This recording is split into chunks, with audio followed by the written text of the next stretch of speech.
नमस्कार दोस्तों, आप क्राइम तक देख रहे हैं। बात करते हैं एक ऐसे केस की जिसने दिल दहला दिया, जिसने हिलाकर रख दिया, जिसने सिस्टम पर सवाल खड़े कर दिए।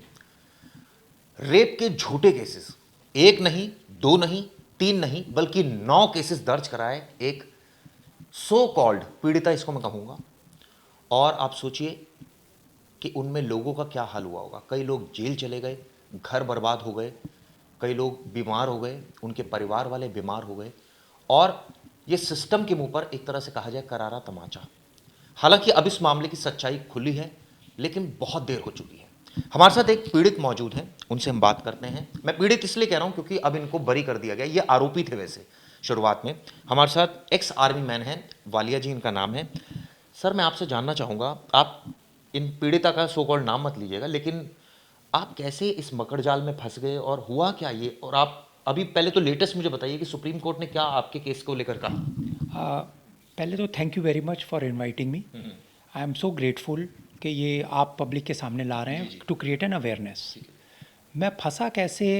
मैं एक ऑथर हूँ, मैंने 5 किताबें लिखी हैं। आर्मी से मैंने रिटायरमेंट ली थी।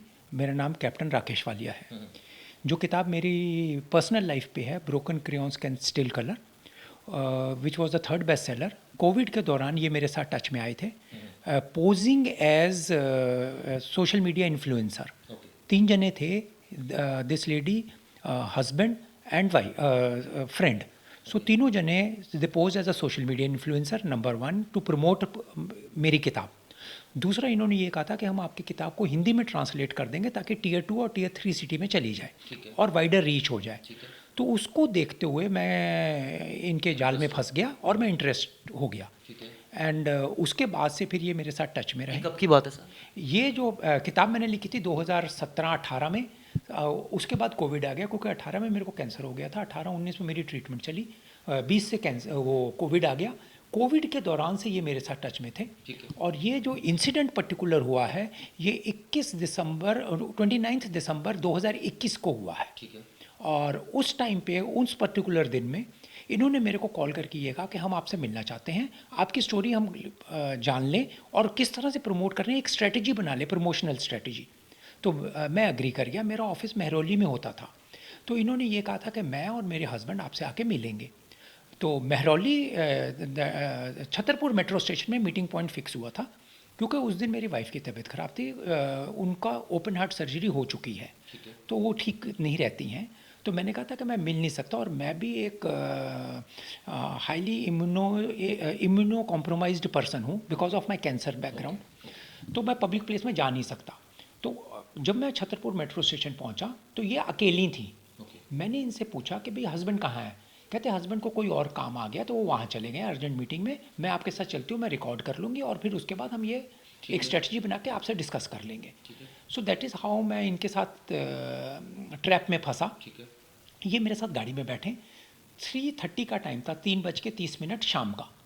और जब रास्ते में हम चले हैं, रास्ते में चलते रहे, इनके पास एक रिकॉर्डर था जो ये रिकॉर्ड कर रही थी, और 2 मोबाइल थे। मोबाइल पे ये कंटिन्यूसली बात भी किसी से कर रहे थे, कई बार मैसेज भी डाल रहे थे। रास्ते में चलते हुए इन्होंने मेरे को नोएडा पहुंचने से थोड़ी देर पहले ये कहा कि मैं ज़्यादा आपसे बात नहीं कर सकी, क्योंकि मैं बिज़ी रही हूँ फ़ोन पे। हम एक काम करते हैं, किसी होटल में चलते हैं, पीसफुल बात करते हैं। होटल मेरे दिमाग में टिक कर गया वर्ड। अगर शायद कोई ये मेरे को कहता कहीं बैठ के कॉफ़ी पीते हैं, तो कॉफ़ी और होटल में बहुत सा अंतर लगा। ठीक है। जब होटल इन्होंने बोला तो मेरे को टिक लगा। मैंने क्या किया, गाड़ी सीधा पुलिस चौकी के सामने, metro this botanical garden metro station sector 38 Noida, ठीक है। पुलिस चौकी के सामने लाके इनको उतार दिया। पुलिस चौकी 38 में उतारा।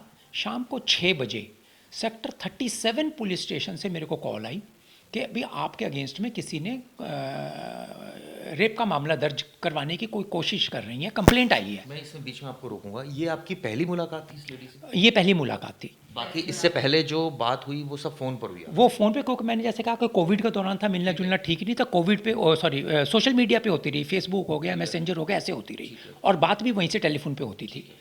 उसके बाद मैंने, जब इन्होंने 6 बजे मेरे को कॉल आई, उन्होंने कहा जी ऐसे ऐसे आपके अगेंस्ट में कंप्लेंट कोई दर्ज करा रहे हैं। मैंने कहा कि मैं तो इनको जानते नहीं, कोई नाम कुछ और मेरे को बताया था, इनको कुछ और बताया था। मैंने कहा आप मेरी बात करा दीजिए। तो वो कहते हैं जी हम तो इनसे बात करेंगे नहीं। क्योंकि वो बिल्कुल एक ऐसी स्ट्रेटजी बना के आए थे कि हम इनको फंसा ही देंगे। अच्छा, 6 बजे जब वहाँ से कॉल आई थी, 5 मिनट पहले मेरे लड़के को एक मैसेज आता है और वो मैसेज डिलीट हो जाता है। इनके नंबर से एक मैसेज आया, मैसेज डिलीट हो गया। उसके बाद से ये नोएडा में इनकी एफआईआर नहीं दर्ज हुई। ये वहाँ से गई क्या नाम है, Ghitorni police station. Ghitorni police station में भी नहीं हुई। रात के 11 बजे ये पहुँचे हैं महरौली पुलिस स्टेशन। 11 बजे रात के जब ये बहरौली पुलिस स्टेशन पहुँचे हैं, 10:58 पे एक दूसरा मैसेज आता है मेरे लड़के को जो डिलीट नहीं हुआ। और उस मैसेज में 2 मिनट पहले मैसेज आया है, 2 मिनट के बाद 11 बजे वो पुलिस स्टेशन पहुँचे रात को। 11:13 में एफआईआर लॉन्च हो गई मेरे अगेंस्ट में। 13 मिनट में सो इफेक्टिव पुलिस, जहाँ पर सारी इन्वेस्टिगेशन हो गई, सब हो गया और एफआईआर भी हो गई। और सर, अगर आप एफआईआर की इनकी कंप्लेंट देखेंगे, जिस तरह से ड्राफ्ट की हुई है, वो कंप्लेंट जैसे मैं कहता हूँ एक मोतियों की माला जड़ी हुई है। कोई करेक्शन नहीं, कोई कुछ नहीं, सो वेल रिटन, सो प्लान्ड। जनरली आदमी ये कंप्लेंट, फिर क्या हुआ? फिर उसके बाद कंप्लेंट में जो इन्होंने एलिगेशन लगाए कि मेरे को इन्होंने 3:30 बजे उठाया, 20 मिनट के बाद इन्होंने मेरे को मेरे को प्यास लगी, मैंने मांगा, मेरे को Campa Cola the, that was spiked. मेरे को 15-20 मिनट के बाद नशा आ गया। उसके बाद ये मेरे को कहीं घुमाते रहे नोएडा में आइसोलेशन प्लेस में, और मेरे साथ इन्होंने गलत काम किया on way to sector 34 and 35। और ये टाइम ऑफ असॉल्ट ये इन्होंने बताया 4:15। अगर आप वैसे भी कैलकुलेट करें टाइम शेड्यूल में, मैंने इनको 3:30 बजे उठाया, 4:45 पे इनको मैंने ये नोएडा मेट्रो स्टेशन छोड़ दिया। 1 घंटा 45 मिनट 1 घंटा 45 मिनट सर ड्राइविंग टाइम ही होता है। 29 दिसंबर ईयर एंड था, जहाँ पर बहुत ज़्यादा लोग छुट्टियों पे थे, पुलिस बैरिकेड चल रही थी, आश्रम ब्रिज वॉज अंडर कंस्ट्रक्शन। इतना टाइम तो ट्रैवल में ही लगता है, वो लग गया। दूसरा चीज़ सर, अगर जैसे इन्होंने कहा कि मेरे को 3:30 बजे उठाया, 3:20 मतलब 20 मिनट के बाद ड्रिंक पिलाई तो 3:50 हो गए। 20 मिनट के बाद मेरे को नशा आ गया, 4:10 हो गए। 4:15 पे मेरे साथ असॉल्ट हो गया। 5 मिनट में मैं इनको घुमाता भी रहा, असॉल्ट भी हो गया। और अगर आप एफआईआर पढ़ो, जिस तरह का असॉल्ट हुआ है, वो असॉल्ट तो मेरा ख्याल है कोई भी एनर्जेटिक यंगस्टर भी नहीं कर सकता किसी के ऊपर। ठीक है, मतलब कुल मिलाकर पूरी तरह से फर्जी एलिगेशन थे। टोटली फर्जी एलिगेशन। और उसके बाद क्या हुआ? उसके बाद भी जब चार्जशीट फाइल हुई है, नहीं, उसके बाद पुलिस ने आपको कॉल किया, आप थाने गए? उसके बाद मैं थाने गया, मेरे को कॉल आ गई तो मैं थाने गया। थाने जाने के बाद आपने सच्चाई बयान की कि भी ऐसा? मैंने सच्चाई बयान की। जनरली क्या होता है कि सर, जब एक्विजिशन लगता है तो you become a criminal. Okay, ठीक है। तो वो डिस्टिंग्विश नहीं हो सकता कि भी क्राइम किया है या क्या है। ठीक है। तो एक्विजिशन लगते ही पुलिस ने वो लगाना शुरू कर दिया। क्योंकि मैं सच्चा था, सच्चाई मेरे साथ थी, तो जो कुछ भी उन्होंने कहा मैंने उनको पूरा सच सच सब कुछ बता दिया। उसके बाद इनको द सो कॉल्ड पीड़िता लेडी को इनको अस्पताल लेके गए मेडिकल कराने के लिए। जब मेडिकल कराने के लिए के गए, तब से कहानी खुलनी थोड़ी थोड़ी शुरू हुई। इन्होंने मेडिकल करने से मना कर दिया, इन्होंने अपने कपड़े देने से मना कर दिया, इन्होंने अपना मोबाइल देने से मना कर दिया, इन्होंने अपना ब्लड देने से मना कर दिया, that to test that blood alcohol है या नहीं है, वो मना कर दिया। मेरे से जो मेडिकल मांगा, जो चीज़ मांगा, सब कुछ दिया, स्वैप दिए, सब कुछ दिया। उसके बाद जब एफएसएल रिपोर्ट आई, उसमें कुछ नहीं निकला।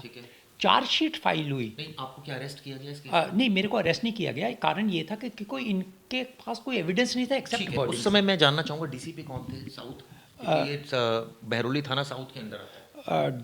डीसीपी याद नहीं, एसएचओ याद नहीं, मेरे को याद नहीं, इतना याद नहीं। उसके बाद पुलिस ने, चलिए एक चीज़ तो ठीक की कि दिल्ली पुलिस ने आपको गिरफ्तार नहीं किया, तो इस तरह के केसेस में लोग गिरफ्तार हो जाते हैं। नहीं, उसके लिए मैं शुक्रगुजार हूँ दिल्ली पुलिस का कि उन्होंने मेरे को गिरफ्तार नहीं किया, लेकिन मुकदमा दे दिया। मुकदमा दे दिया। और मुकदमे में जो चार्जशीट भी फाइल हुई है, सरप्राइजिंगली चार्जशीट फाइल हुई है। मेरा ख्याल है ये rarest of the rare chargesheet है, जहाँ पर चार्जशीट पे नो अरेस्ट चार्जशीट लिखा है। ठीक है। नो अरेस्ट चार्जशीट हुई एंड ये सारा कुछ लिखा है कि that she was non cooperative. उन्होंने अब कपड़े सेक्शंस में चार्जशीट दाखिल की? चार्जशीट्स दाखिल हुई है। 376, 377। मतलब इसका मतलब पुलिस ने भी चार्जशीट ये उसके बयान को सही मान लिया एक तरह से? हाँ, सही मान लिया उन्होंने। चार्जशीट मतलब जो भी पॉसिबल एलिगेशन लगाए, जो एलिगेशन थे सारे के ऊपर लगा दिया। और चार्जशीट में ये भी उन्होंने मेंशन कर दिया कि भाई उसने ये नहीं दिया। अब जब कोर्ट में मामला गया तो क्या हुआ ट्रायल कोर्ट में? ट्रायल कोर्ट में मामला गया क्योंकि मैं मेडिकल कंडीशन मेरी ठीक नहीं है, स्ट्रेस घर में बहुत ज़्यादा था, हद से ज़्यादा स्ट्रेस, इतना ज़्यादा था कि मेरी वाइफ को ब्रेन हेमरेज हो गया है।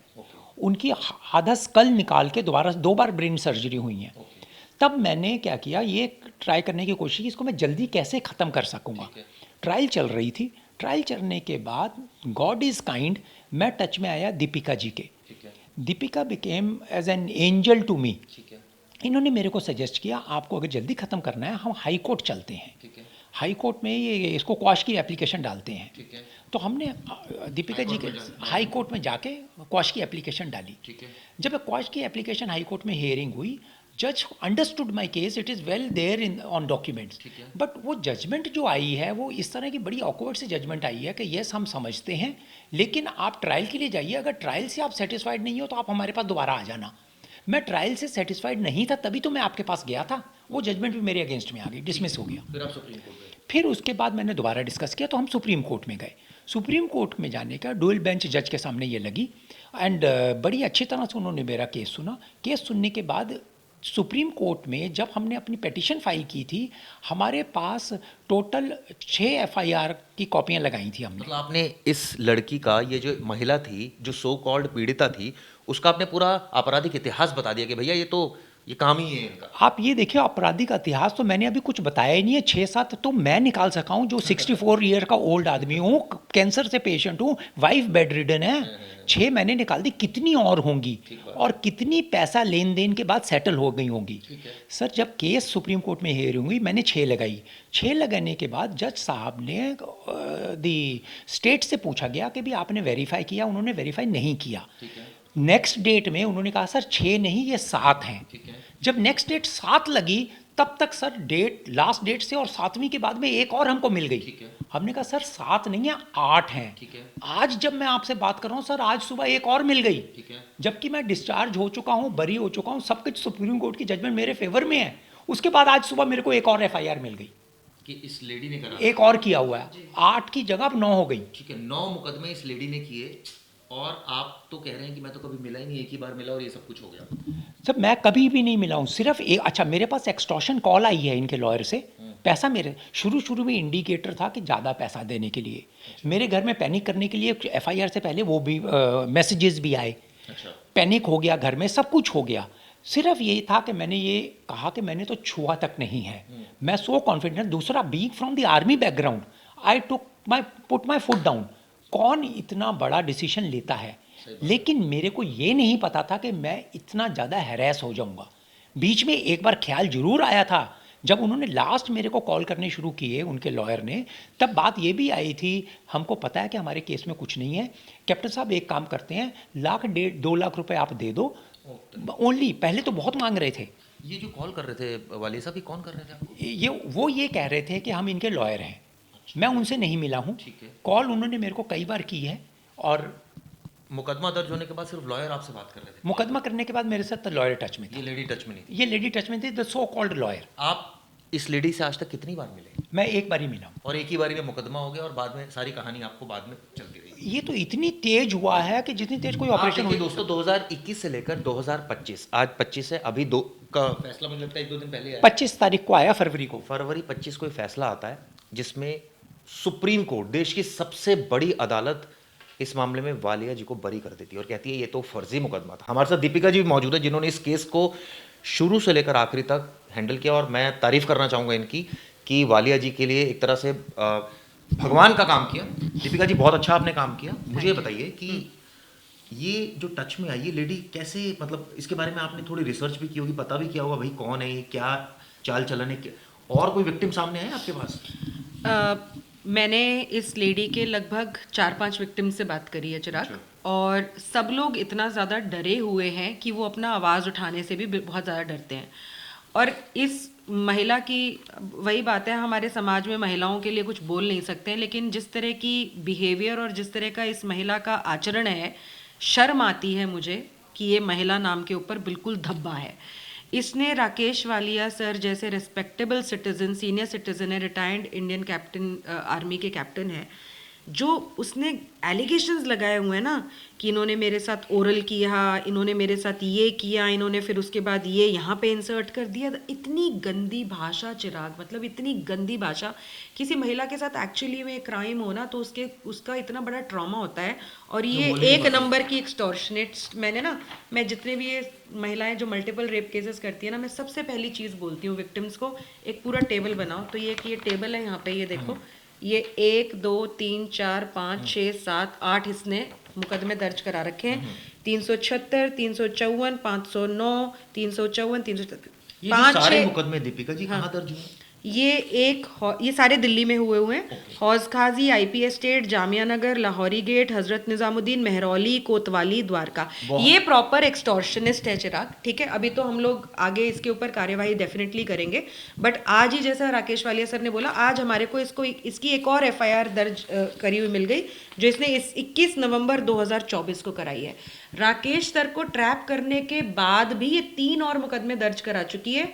पैसे की डिमांड करती है, एफआईआर करने से पहले डिमांड करती है, अगर डिमांड पूरी ना हो पैसे की तो एफआईआर दर्ज कराती है। एफआईआर दर्ज कराने के बाद दोबारा डिमांड करती है कि मैं हॉस्टाइल हो जाऊंगी, लेकिन अगर वो इंसान फिर पैसे नहीं देता तो बाकायदा ट्रायल चलाती है। तो सुन लीजिए दिल्ली पुलिस के अधिकारी, आप लोग भी सुन लीजिए ये कितना बड़ा मजाक है कानून के साथ। ये देखिए, हौस खाजी, IP estate, Jamia Nagar, Lahori gate, Hazrat Nizamuddin, Mehrauli, कोतवाली, द्वारका, ये सारे दिल्ली के इलाके हैं जहां पर इस महिला ने मुकदमे दर्ज कराए हैं। क्या सारे मुकदमे फर्जी हैं? मुझे तो डेफिनेटली फर्जी है। मैंने 5 विक्टिम से तो खुद बात करी है, सब लोगों के साथ सेम मोडस ऑपरेंडी है कि किसी ना किसी तरह से मिलती है। अब सारे केसेस का मुझे लीगल स्टैंड बता दीजिए, जैसे इस केस में तो बरी हो गए। मैं आपको बताती हूँ, ज्यादातर केसेस जो हैं वो अभी ट्रायल उसमें चल रहे हैं, एविडेंस कोई नहीं है, सिर्फ इसकी स्टेटमेंट है।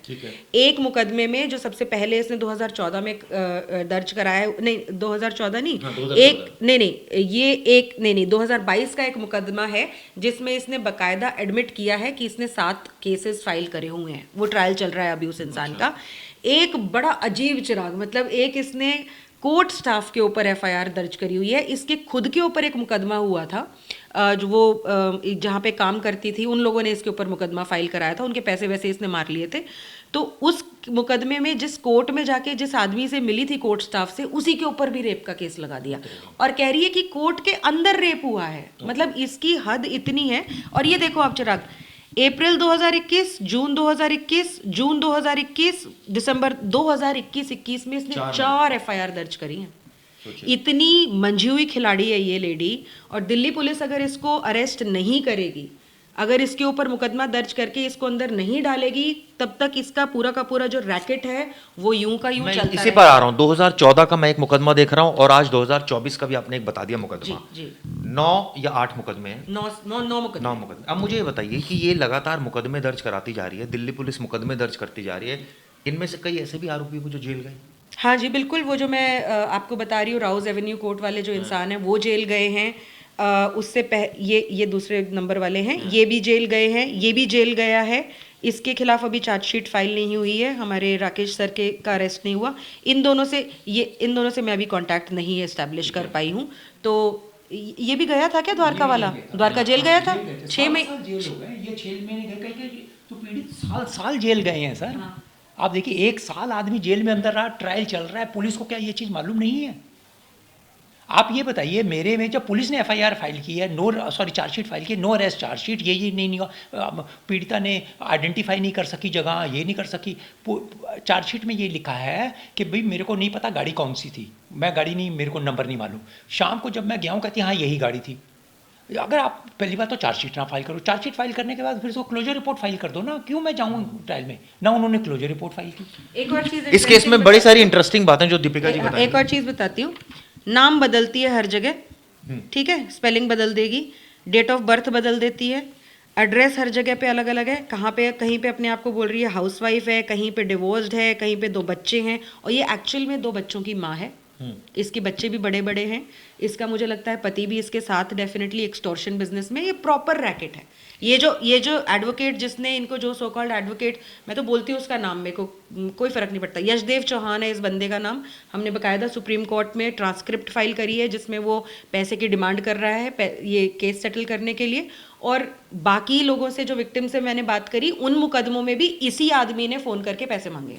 ये किसका वकील है? ये मोहतरमा का वकील है। ओके, तो कहने का मतलब है कि वकील, ये लेडी और शायद मुझे और लोग मिलकर मुझे पूरा नहीं रैकेट मुझे चला रहे नहीं पता वो वकील है कि नहीं है, बट वो अपने आप को वकील बताता है। हैं। ठीक है, तो उसके जो डॉक्यूमेंट्स हैं, जो उसके कोर्ट में प्रोसीडिंग्स हैं, उसमें किसी और वकील का नाम मुझे है। एक चीज बताइए दीपिका जी, इतने सारे मामले दर्ज हो गए, इतने सारे एड्रेस बदल दिए, नाम बदल दिए, कुछ डॉक्यूमेंट तो दिखाए होंगे ना, पुलिस ने मांगे होंगे जी, आप बताइए। नहीं चिराग, सबसे प्रॉब्लमेटिक यही चीज है। एक महिला जाएगी पुलिस स्टेशन, ये बोलेगी कि मेरा रेप हो गया, बस उसकी स्टेटमेंट, उसकी जो कथनी है, उसके अलावा और कुछ नहीं देख रही है पुलिस इन केसेस में। केरला हाई कोर्ट की एक रीसेंट जजमेंट में, बल्कि एक जज का अभी पिछले हफ्ते ही फैसला आया है, उन्होंने कहा कि महिला जो भी स्टेटमेंट दे रही है वो कोई गॉस्पेल ट्रूथ नहीं है।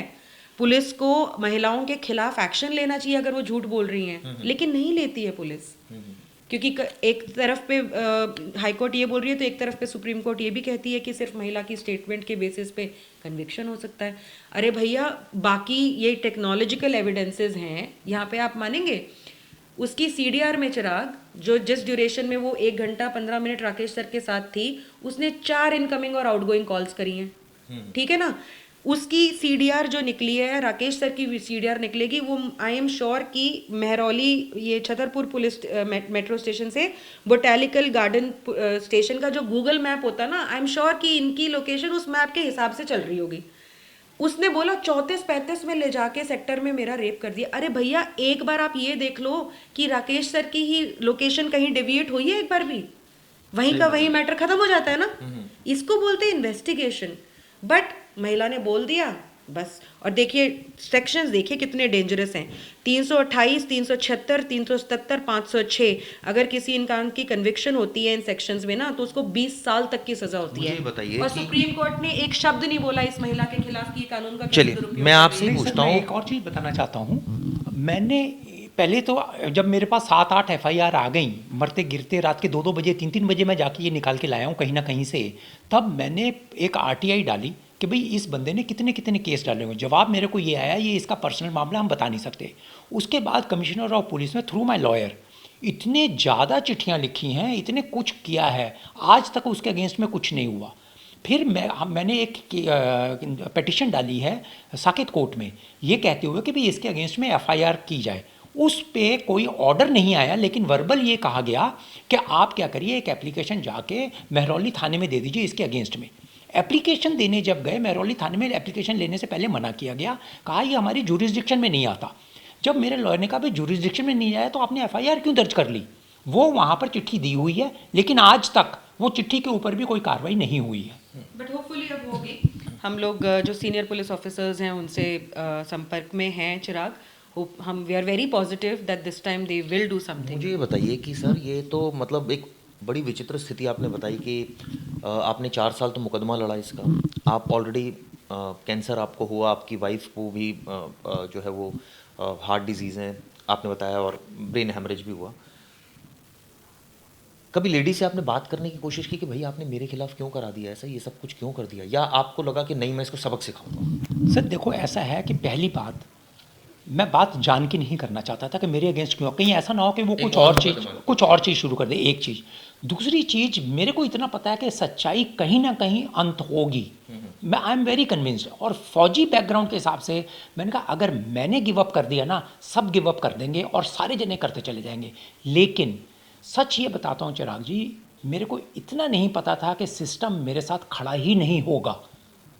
ये नहीं पता था। शायद अगर ये पता होता सिस्टम खड़ा नहीं होगा, शायद मैं भी ऐसा होता, 1-2 लाख रुपए दे के मैं निकल जाता, क्योंकि इतने ज़्यादा दर्द से मैं ना गुजरता और इतने ज़्यादा पैसे जितने खर्च किए मैं ना करता। कितने खर्च हुए सर उसकी कोई गिनती ही नहीं है। मतलब जब से आपने लॉयर भी किया हुआ लगातार आप? मैं क्या लॉयर क्या कह रहा हूँ, वाइफ की ट्रीटमेंट की आप बिल देख लो। नहीं, वो तो चलिए अलग भाई चीज़ हो अलग कहाँ से होगी, इस केस के साथ ही तो उसका वो हुआ है, ब्रेन हेमरेज, ठीक है, वो तो जो हुआ है। अच्छा, दूसरी चीज़ है कि ये चीज़, आई लॉस्ट माई जॉब। 29 तारीख को ये हुआ, 30 तारीख की सुबह मेरे को कॉल आती है मेरे सीनियर्स ने, उन्होंने ये कहा कि यार हम we can't continue, please tender your resignation. And a company जिसमें मैं 18 साल से काम कर रहा हूँ, ये 4 साल रखेंगे आप? कौन रखेगा सर? लेकिन मेरा सिर्फ कहने का मतलब है, उस टाइम पे सारे जने एडवांटेज लेते हैं।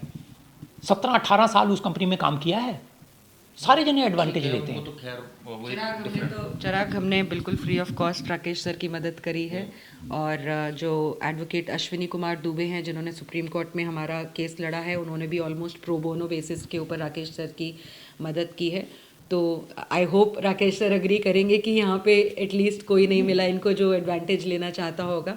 तो और हम तो निस्वार्थ और निशुल्क लोगों की मदद करते हैं और कोशिश करते हैं कि इस तरह से लैंडमार्क जजमेंट्स जो हैं हमारी आ सकें। और धन्यवाद करते हैं हम जस्टिस धूलिया का, सुप्रीम कोर्ट का, जिन्होंने एटलीस्ट आखिर में हमारी बात तो सुनी। बट एक बस ये संकोच है कि इतनी हिस्ट्री देते हुए उनके पास सब पावर्स थी कि वो एक प्रॉपर इन्वेस्टिगेशन भी बिठा सकते थे, इसकी मोडस ऑपरेंडी के ऊपर एक वो कमिश्नर ऑफ पुलिस दिल्ली को डायरेक्ट भी कर सकते थे कि ये क्या इसकी हिस्ट्री है, और यहाँ एक्शन भी इस महिला के खिलाफ जो है इनिशिएट कर। बिल्कुल, ये मेरा यही कहना था आखिर में जो दीपिका जी ने कह दिया। सवाल ये उठता है कि अब इस लेडी के खिलाफ दिल्ली पुलिस क्या कार्रवाई करेगी। अब तो सुप्रीम कोर्ट ने धज्जियां उड़ा दी और ये बता दिया कि झूठे मुकदमे दर्ज कराया था। हाई कोर्ट ने सीरियसली नहीं लिया इस केस को। अगर वही सीरियसली ले लेती तो शायद स्थिति कुछ और होती। चलिए कोई बात नहीं, देर आए दुरुस्त आए, आखिर में जीत न्याय की हो गई। लेकिन ये पूरी तरह से जीत तब होगी जब ऐसी महिलाएं जो इस तरह के फर्जी मुकदमे दर्ज कराती हैं वो जेल के अंदर जाएंगी। सिर्फ यही नहीं, जो इनके साथ जो इनको सपोर्ट कर रहे हैं, जो पूरे रैकेट में शामिल हैं, वो लोग जाएंगे। अभी तो एक केस की डिटेल सामने आई है, जितने 9 केसेस अगर कोई महिला रेप के दर्ज करा रही तो आप भी भली भांति जानते होंगे उसमें कितनी सत्यता होगी। खैर, ये वीडियो दोस्तों कैसी लगी जरूर बताइएगा। शुक्रिया।